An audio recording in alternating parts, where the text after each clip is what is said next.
स्वागत है आप सभी का प्यारे बच्चों आपकी हिंदी व्याकरण की कक्षा में। तो आइए शुरू करते हैं कक्षा 8 की स्वर्णिम हिंदी व्याकरण बाय कोरल पब्लिशर्स। हेलो बच्चों, कैसे हैं आप सभी? तो आइए शुरू करते हैं एक नया पाठ आपकी हिंदी व्याकरण से। पाठ 17 अविकारी शब्द, और इसके अंतर्गत हम पढ़ेंगे अव्यय। अविकारी का अर्थ क्या होते हैं? ये अविकारी शब्द जिसमें विकार या परिवर्तन न आए। अविकारी, अ मतलब नहीं। संज्ञा, सर्वनाम, विशेषण, क्रिया के जो शब्द हैं वो वचन, लिंग, काल, कारक इनके अनुसार अलग अलग रूप में मिलते हैं, इसलिए ये शब्द होते हैं विकारी शब्द। अब अविकारी शब्द वे हैं जिन पर लिंग, वचन, पुरुष, काल, कारक आदि के कारण कोई प्रभाव नहीं पड़ता, अर्थात जिनमें कोई विकार नहीं आता, इनका रूप नहीं बदलता, इसे अव्यय भी कहा जाता है। अविकारी शब्द को हम अव्यय भी कहते हैं। सचिन और अमित मेरे मित्र हैं। मैं आज वहां जाऊंगा। वह क्या सुंदर दृश्य है। मेरे घर के सामने पार्क है। ठीक है, तो बच्चों अब हम पढ़ेंगे अव्यय के भेद, मतलब अविकारी के भेद। अव्यय शब्द 4 प्रकार के होते हैं: क्रिया विशेषण, संबंध बोधक, समुच्चय बोधक, विस्मयादि बोधक। तो बच्चों अब हम पढ़ेंगे क्रिया विशेषण। किसे कहते हैं? जो शब्द क्रिया की विशेषता बताते हैं उन्हें क्रिया विशेषण कहा जाता है। जैसे लड़का तेज भाग रहा है, सरिता धीरे धीरे चल रही है, वह अचानक गिर पड़ा, पिताजी कल आएंगे। इन वाक्यों में धीरे धीरे, तेज, अचानक, कल शब्दों से क्रियाओं की विशेषता प्रकट हो रही है, अतः ये क्रिया विशेषण के उदाहरण हैं। क्रिया की विशेषता बता रहे हैं। ये कैसे भाग रहा है? तेज भाग रहा है। कैसे चल रही है? धीरे धीरे। कैसे गिर पड़ा? अचानक। कब आएंगे? कल। कब, कहाँ, किधर, कैसे, कितना आदि प्रश्नों से जो उत्तर मिलते हैं उन्हें क्रिया विशेषण कहा जाता है। जैसे कब आओगे? अभी, कल, तब, परसों आदि इनके उत्तर ये मिलते हैं। कहाँ पढ़ोगे? वहाँ, यहाँ, ऊपर, नीचे, भीतर, अंदर, बाहर आदि। किधर जा रहे हो? इधर, उधर, उस ओर आदि। कैसे पढ़ते हो? ध्यानपूर्वक, धीरे धीरे, भली भांति। कितना पढ़ते हो? बहुत, थोड़ा, काफी, पर्याप्त आदि। आइए पढ़ते हैं अब क्रिया विशेषण के भेद। क्रिया विशेषण के 4 भेद माने गए हैं। स्थानवाचक क्रिया विशेषण, जो शब्द क्रिया होने के स्थान का बोध कराते हैं उन्हें स्थानवाचक क्रिया विशेषण कहते हैं। ये 3 प्रकार के होते हैं। अब जिन शब्दों से हमें क्रिया के होने का स्थान पता चलता है उसे कहते हैं स्थानवाचक क्रिया विशेषण। अब स्थानवाचक क्रिया विशेषण के भी 3 भेद हैं: स्थितिवाचक, दिशावाचक, विस्तारवाचक। स्थितिवाचक वहाँ, यहाँ, ऊपर, नीचे, जहाँ, कहाँ, बाहर, भीतर। दिशावाचक इधर, उधर, किधर, दाहिने, बाएं, इस ओर। विस्तारवाचक यहाँ से वहाँ तक आदि। अब उदाहरण देखिए। इस ओर चलिए, मैं भीतर सोता हूँ। आप कहाँ रहते हैं? यहाँ से वहाँ तक बिल्कुल सूखा है। अब पढ़ते हैं रीतिवाचक क्रिया विशेषण, जो शब्द क्रिया के होने की रीति या विधि बताते हैं उन्हें रीतिवाचक क्रिया विशेषण कहते हैं। ये अनेक प्रकार के होते हैं।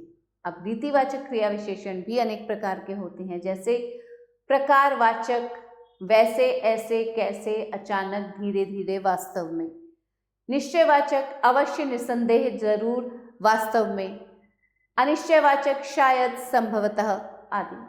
कारणवाचक, क्यों, वजह, के कारण आदि। निषेधवाचक, न, नहीं, मत आदि। प्रश्नवाचक, क्यों, कहाँ, कैसे, कब आदि। उदाहरण देखिए। वह अचानक गिर पड़ा, वह आज अवश्य जाएगा, शायद वह आ जाए, तुम मत खेलना, आप क्यों रोते हैं, तुम कहाँ जा रहे हो। अब पढ़ते हैं कालवाचक क्रिया विशेषण। जो शब्द क्रिया के काल या समय का बोध कराते हैं उन्हें कालवाचक क्रिया विशेषण कहते हैं। जैसा कि हमने अभी पिछले पाठ में पढ़ा, काल किसे कहते हैं, तो काल क्या कराता है, समय का बोध कराता है।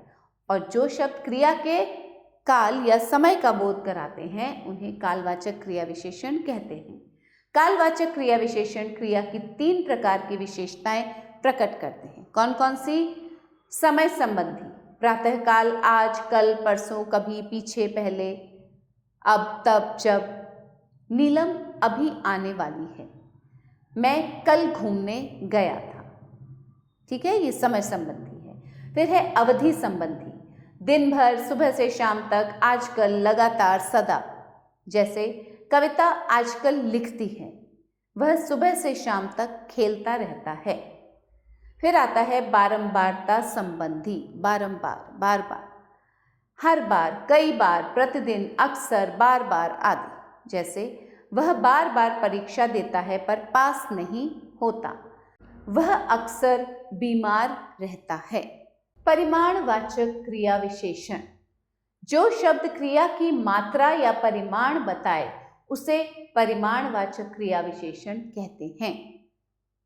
कितनी मात्रा में, कितना परिमाण। ये 5 प्रकार के होते हैं। अधिकतावाचक, अधिक, अत्यंत, अति, ज्यादा, खूब आदि। न्यूनतावाचक, जरा सा, थोड़ा आदि। पर्याप्ततावाचक, काफी, पर्याप्त आदि। तुलनावाचक, उतना, इतना, जितना, कितना आदि। श्रेणीवाचक, थोड़ा थोड़ा, क्रम से, बारी बारी से आदि। उदाहरण, बंगाल में पटसन बहुत होता है, वह खूब पढ़ता है। आइए बच्चों, अब देखते हैं क्रिया विशेषण की रचना। कुछ शब्द तो मूलतः क्रिया विशेषण होते हैं, कुछ क्रिया विशेषणों की रचना अन्य शब्दों में प्रत्यय, समास आदि के योग से की जाती है। इस आधार पर क्रिया विशेषणों को 2 वर्गों में विभाजित किया गया है। ठीक है, जिनकी रचना प्रत्यय, समास आदि के योग से की जाती है। पहला क्या है? मूल क्रिया विशेषण, और दूसरा है यौगिक क्रिया विशेषण। मूल क्रिया विशेषण क्या है? जिन क्रिया विशेषणों का निर्माण दूसरे शब्दों के मेल से न हुआ हो वे मूल क्रिया विशेषण कहलाते हैं। जैसे कल, आज, शायद, अचानक, ऊपर, नीचे आदि। अब यौगिक क्रिया विशेषण क्या है? ऐसे क्रिया विशेषण जो अन्य शब्दों में प्रत्यय लगाकर या समास द्वारा बनते हैं।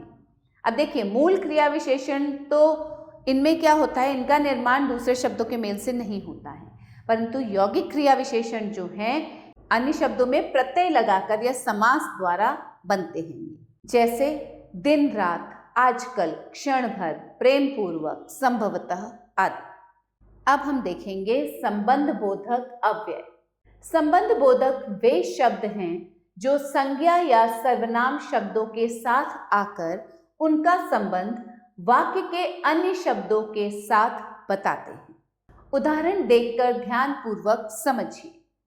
मेरे घर के सामने एक दुकान है, यहाँ आने से पहले हम प्रसन्न थे। नीलम चांद की ओर देख रही है, तुम मेरे पास खड़े हो। आज पैसे के बिना कोई नहीं पूछता। उपरोक्त वाक्यों के रंगीन शब्दों के सामने से पहले की ओर, पास के बिना संज्ञा अथवा सर्वनाम का वाक्य के अन्य शब्दों के साथ संबंध बताते हैं। अतः ये संबंध बोधक अव्यय हैं। अब नीलम देखिए देख रही है, अब इन दोनों में संबंध किससे हुआ? चांद की ओर। कहाँ देख रही है? चांद की ओर देख रही है। फिर है संबंध बोधक के प्रकार। प्रयोग की दृष्टि से हिंदी में 2 प्रकार के संबंध बोधक पाए जाते हैं। पहला है वे संबंध बोधक जो संज्ञाओं की विभक्ति के पीछे आते हैं, जैसे के पास, के बिना, के यहाँ, के ऊपर, के मारे आदि। ठीक है, संज्ञाओं की विभक्ति के पीछे है। वे संबंध बोधक दूसरा है वे संबंध बोधक जो संज्ञाओं के पीछे बिना विभक्ति के आते हैं, जैसे तक, भर, पहले, पीछे, समेत आदि। उदाहरण द्वारा स्पष्टीकरण। खुशी के मारे वह पागल हो रहा था। ठीक है, किसके साथ? विभक्ति के पीछे आया, विभक्ति और उसके पीछे आए संज्ञा। अब खुशी के मारे, यहां भी विभक्ति के पीछे है। चोर घर के भीतर घुस आए। पर्वत के पीछे एक बड़ी झील थी। दोनों शत्रु आमने सामने खड़े हो गए। मेरे घर चोरी कुछ दिन पहले हुई थी। व्युत्पत्ति की दृष्टि से भी संबंध बोधक दो प्रकार के हैं।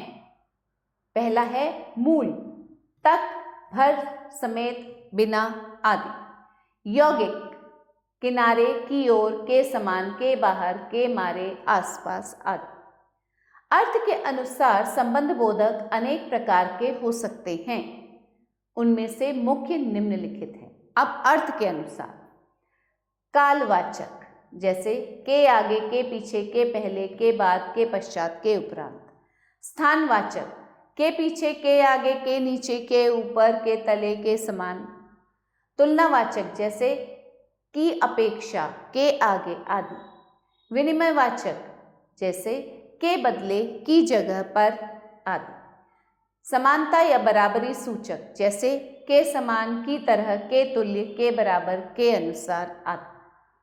विरोधवाचक, जैसे के विपरीत, का उल्टा, के खिलाफ, के प्रतिकूल। व्यतिरेकवाचक, जैसे के सिवा, के अलावा, के बिना, के बगैर, के अतिरिक्त, की बजाय आदि।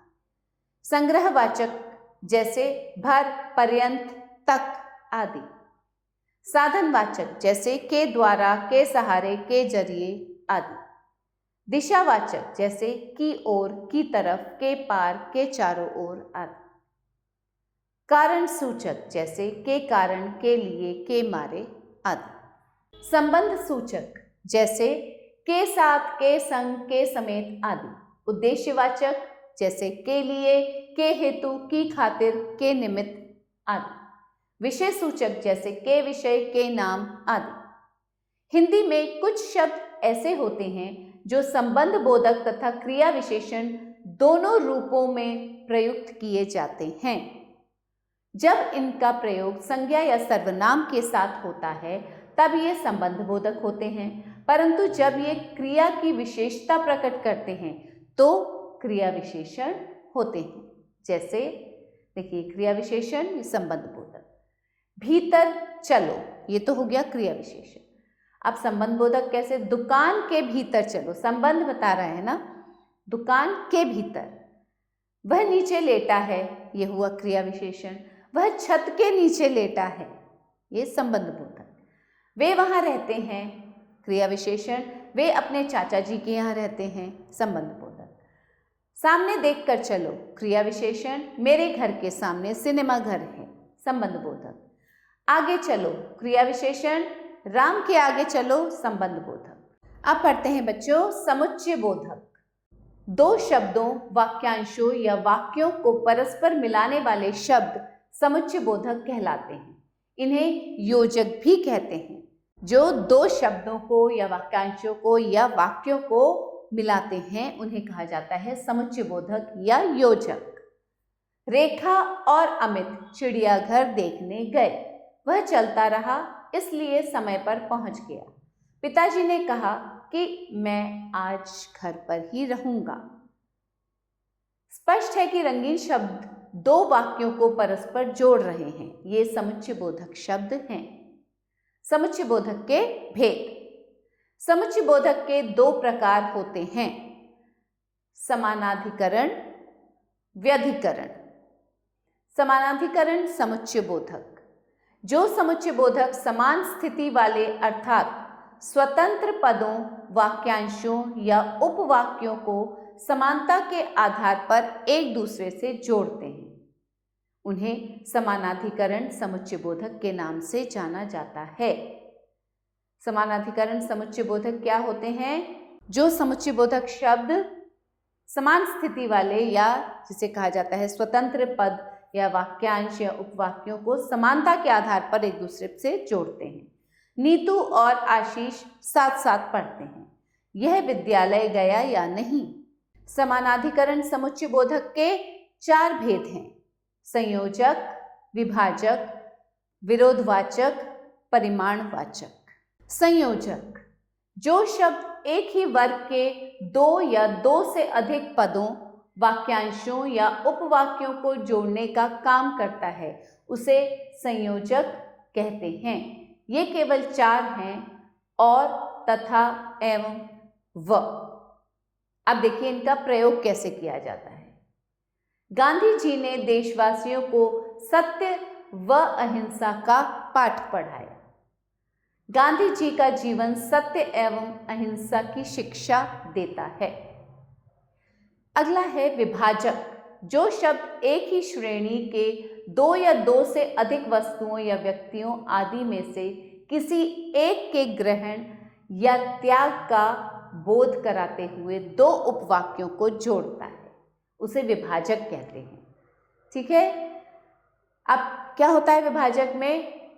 विभाजक वो शब्द है जो एक ही श्रेणी के 2 या 2 से अधिक वस्तु या कोई व्यक्ति हो, उसमें से किसी एक को ग्रहण या किसी एक को त्याग करने का बोध कराते हुए 2 उपवाक्यों को आपस में जोड़ता है। जैसे या, अथवा, चाहे, ना, न, य, चाहे, चाहे ना। इनका प्रयोग देखिए। वह पुस्तक मोहित या दिनेश लाया होगा। न वो मुझसे बोला, न मैं उससे बोला। विरोधवाचक जो समुच्चय बोधक 2 उपवाक्यों को जोड़ते हैं पर दोनों का परस्पर विरोध बतलाते हैं, वे विरोधवाचक कहलाते हैं। जैसे किंतु, पर, लेकिन, मगर, परंतु, बल्कि। ये जोड़ते तो हैं 2 उपवाक्यों को, परंतु दोनों का विरोध भी बतलाते हैं। इनका प्रयोग देखिए। वीर पुरुष अहंकारी नहीं होते बल्कि विनम्र होते हैं। वह विद्यालय आया परंतु अपनी पुस्तकें नहीं लाया। अब पढ़ते हैं बच्चों परिमाणवाचक। जब समुच्चय बोधक 2 उपवाक्यों को जोड़ता है और दूसरे उपवाक्य के परिमाण का बोध कराता है, तब वह परिमाणवाचक कहलाता है। जैसे अतः, अतएव, इसलिए। इनका प्रयोग देखिए। आपने बुलाया था इसलिए आया हूं। सवेरे से जोर की वर्षा हो रही थी, अतः कम विद्यार्थी विद्यालय गए। अब पढ़ते हैं बच्चों व्यधिकरण समुच्चय बोधक। जो अव्यय शब्द एक प्रधान उपवाक्य में एक या एक से अधिक आश्रित या उपवाक्यों को जोड़ते हैं, उन्हें व्यधिकरण समुच्चय बोधक कहते हैं। अब वे अव्यय शब्द जो कि एक प्रधान उपवाक्य में, किसी भी प्रधान उपवाक्य में एक या एक से अधिक आश्रित या उपवाक्यों को जोड़ते हैं, वे कहलाते हैं व्यधिकरण समुच्चय बोधक। उदाहरण, यदि तुम पढ़ते तो अवश्य पास हो जाते। इस वाक्य में तुम पढ़ते आश्रित उपवाक्य है, जिसे यदि और अवश्य उत्तीर्ण हो जाते मुख्य उपवाक्य से जोड़ रही। अतः यदि और तो व्यधिकरण समुच्चय बोधक हैं। व्यधिकरण समुच्चय बोधक के 4 भेद होते हैं। कारण बोधक पहला, जो व्यधिकरण समुच्चय बोधक मुख्य उपवाक्य का आश्रित उपवाक्य में कारण बताए, उसे कारण बोधक कहते हैं। वो व्यधिकरण समुच्चय बोधक जो मुख्य उपवाक्य का जो आश्रित उपवाक्य है उसमें कारण बताए। उसका पैर फिसल गया क्योंकि रास्ते में कीचड़ था। कारण बताया गया ना यहाँ पे, पैर क्यों फिसला? क्योंकि रास्ते में कीचड़ था। वह बीमार था इसलिए विद्यालय न जा सका। उद्देश्य बोधक, जो व्यधिकरण समुच्चय बोधक मुख्य उपवाक्य के उद्देश्य का आश्रित उपवाक्य में बोध कराते हैं, उन्हें उद्देश्य बोधक कहते हैं। अब वे व्यधिकरण समुच्चय बोधक जो कि किसी मुख्य उपवाक्य का जो उद्देश्य है उसको आश्रित उपवाक्य में बोध कराते हैं। जैसे खूब मन लगाकर पढ़ो जिससे कि परीक्षा में अच्छे अंक आ सके। परीक्षा में अच्छे अंक कैसे आएंगे? जब खूब मन लगाकर पढ़ोगे। हमें सबके साथ प्रेम पूर्वक व्यवहार करना चाहिए ताकि अवसर पड़ने पर सबका सहयोग प्राप्त हो सके। अब आता है संकेत बोधक। कुछ समुच्चयबोधक ऐसे हैं जो नित्य संबंधी हैं। इनमें से एक के आने के बाद दूसरे का संकेत हो जाता है। इन समुच्चयबोधक को संकेतवाचक कहा जाता है, जैसे यदि, तो, जो, सो। अब इनका प्रयोग देखिए। यदि तुम चाहो तो वापस जा सकते हो, यद्यपि वह निर्धन है तथापि ईमानदार है। स्वरूप बोधक, जो समुच्चय बोधक दो उपवाक्यों को जोड़ते हुए वाक्य के मुख्य कथन को आश्रित उपवाक्य में खोल कर रख देते हैं, उन्हें स्वरूप बोधक कहा जाता है।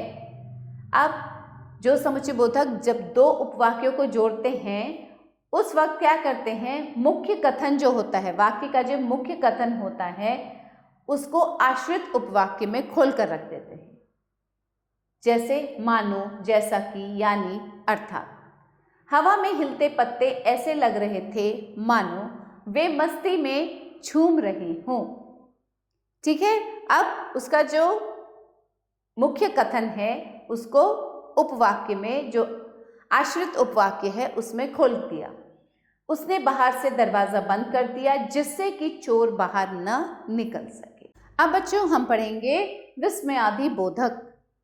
जो अव्यय शब्द विस्मय, हर्ष, शोक, घृणा आदि मनोभावों को प्रकट करते हैं वे विस्मयादि बोधक अव्यय कहलाते हैं। ऐसे शब्दों के बाद विस्मयादि बोधक चिन्ह, ये होता है विस्मयादि बोधक चिन्ह, लगाया जाता है। आह कितना सुहावना दृश्य है। देखिए विस्मयादि बोधक चिन्ह लगाया गया है। बाप रे बाप, इतना बड़ा सांप, छी कितनी बदबू आ रही है। अच्छा तो ये आपकी करतूत है। देखिए विस्मयादि बोधक चिन्ह, छी के बाद भी विस्मयादि बोधक चिन्ह लगेगा। इन वाक्यों में रंगीन पद विस्मयादि बोधक है। विस्मयादि बोधक की विशेषताएं, ये प्रायः वाक्य के प्रारंभ में आते हैं। इनका संबंध वाक्य के अन्य शब्दों से बिल्कुल नहीं होता, अन्य किसी भी शब्द से इनका संबंध नहीं होता। प्रमुख विस्मयादि बोधक, विस्मय आश्चर्य बोधक हैं, अरे क्या, सच, ओ, ए। हर्ष बोधक, आहा, वाह, शाबाश, धन्य, वाह वाह, आहा। शोक बोधक, आह, हाय, हाय हाय, राम राम, बाप रे बाप, ओह। सावधानता सूचक, सावधान, होशियार, खबरदार। घृणा सूचक, छी छी छी, थिक, थू थू, धत। अनुमोदन बोधक, ठीक, हाँ हाँ हाँ, अच्छा, आदि। स्वीकृति बोधक, जी हाँ, अच्छा, जरूर, हाँ। अभिवादन बोधक, नमस्ते, राम राम, प्रणाम, जय राम जी की, नमस्कार। कभी कभी संज्ञा, सर्वनाम आदि शब्द भी विस्मयादि बोधकों के रूप में प्रयुक्त होते हैं। कुछ संज्ञा सर्वनाम शब्द जो हैं वे भी किसके रूप में प्रयोग होते हैं, विस्मयादि बोधकों के रूप में। संज्ञा, हे राम, ये क्या हो गया। सर्वनाम, क्या, तुम्हारे सामने कुछ नहीं हुआ। क्रिया, जा जा, मुझसे टकराने की कोशिश न कर। विशेषण, अच्छा तो तू मार खाकर ही जाएगा। अब बच्चों पढ़ते हैं निपात। क्या होता है ये? वे अव्यय शब्द जो वाक्य में किसी शब्द के बाद बल देने के लिए लगाए जाते हैं। वाक्य में किसी भी शब्द के बाद जब बल देना होता है किसी चीज पे तो लगाए जाते हैं, निपात कहलाते हैं।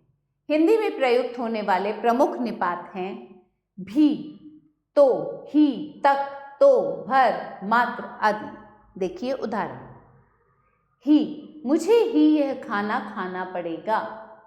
आपकी ही आवश्यकता थी, बल दिया जाता है। भी, मुझे भी अपने साथ ले चलिए, मोहन को भी बुलाइए। तो, वह तो काम करने से रहा, काम तो कर दीजिए। तक, तुमने खबर तक नहीं दी, उसने तुम तक से बात नहीं की। मात्र, परीक्षा मात्र से काम नहीं चलेगा, शिक्षा मात्र से ही क्या होता है। भर, हम तो उससे मिले भर हैं, मैं तो उसे जानता भर हूं। शब्द एक, भेद अनेक। कुछ शब्द ऐसे होते हैं जो वाक्यों में भिन्न भिन्न संदर्भों में भिन्न भिन्न प्रकार से पाए जाते हैं तथा प्रयोग के आधार पर एक ही शब्द को विभिन्न शब्द भेदों में प्रयोग किया जा सकता है। नीचे इसी प्रकार के कुछ उदाहरण दिए जा रहे हैं।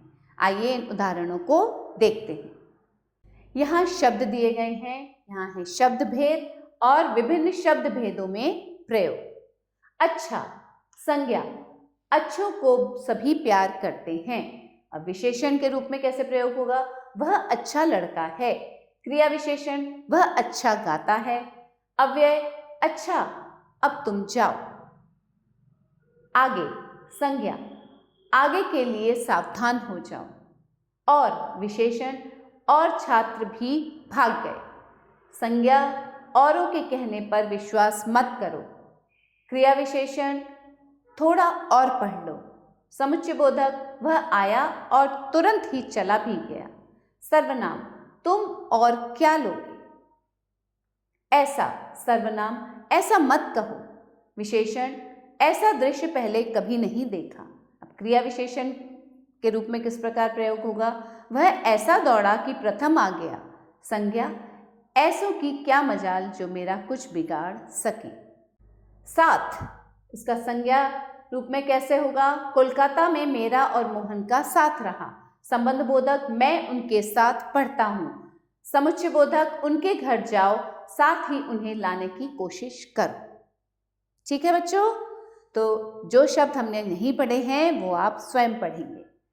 अब करते हैं अभ्यास। देखिए आपने क्या सीखा। निम्नलिखित प्रश्नों के उत्तर दीजिए। अब इन प्रश्नों के उत्तर आप स्वयं देंगे, हम प्रश्नों को यहाँ पढ़ते हैं। अविकारी शब्दों से क्या अभिप्राय है? ये कितने प्रकार के होते हैं? क्रिया विशेषण की परिभाषा उदाहरण सहित दीजिए। संबंध बोधक अव्यय की परिभाषा उदाहरण सहित दीजिए, इसके भेद भी बताइए। समुच्चय बोधक अव्यय की परिभाषा उदाहरण सहित दीजिए, इसके भेद भी बताइए। अब अगला क्या है? रिक्त स्थानों में क्रिया विशेषण भरिए। तुम खेलते ही रहते हो, तो यहाँ क्या आएगा? जब देखो तुम खेलते ही रहते हो। जब देखो तुम खेलते ही रहते हो। वे खाते हैं जितना स्वास्थ्य के लिए आवश्यक है। वे उतना ही खाते हैं जितना स्वास्थ्य के लिए आवश्यक है।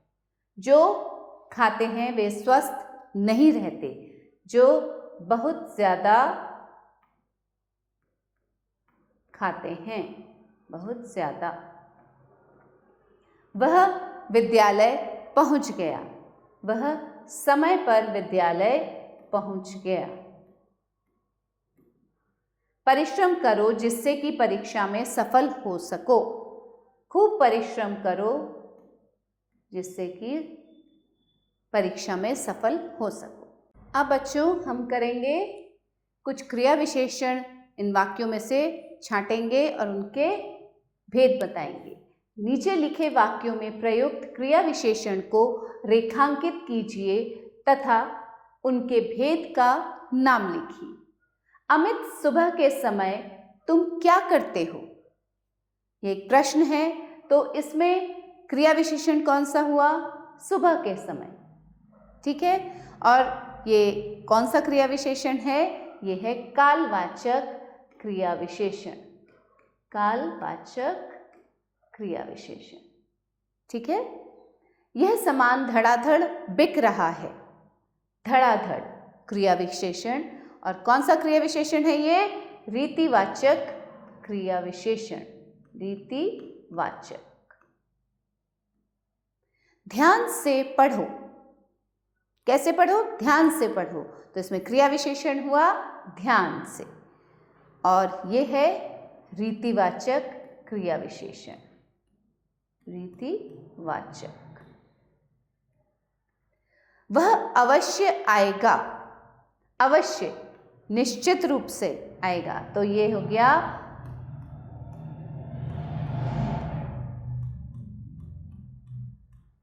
ये क्या हो गया? निश्चयवाचक क्रिया विशेषण। इधर उधर मत घूमो। इधर उधर, स्थानवाचक क्रिया विशेषण, स्थानवाचक। ठीक है बच्चों, निम्नलिखित वाक्यों में से संबंध बोधक तथा क्रिया विशेषण छांटिए। तो बच्चों हम क्या कर रहे हैं, संबंध बोधक को तो रेखांकित कर रहे हैं और क्रिया विशेषण पे गोला लगा रहे हैं। मुझे जो पता था सो मैंने बता दिया। अब देखिए, जो पता था ये इसको जोड़ रहा है और सो मैंने बता दिया। जो और सो क्या हो गए, संबंध बोधक। अब इस वाक्य में कोई क्रिया विशेषण नहीं है। वह कब आया था।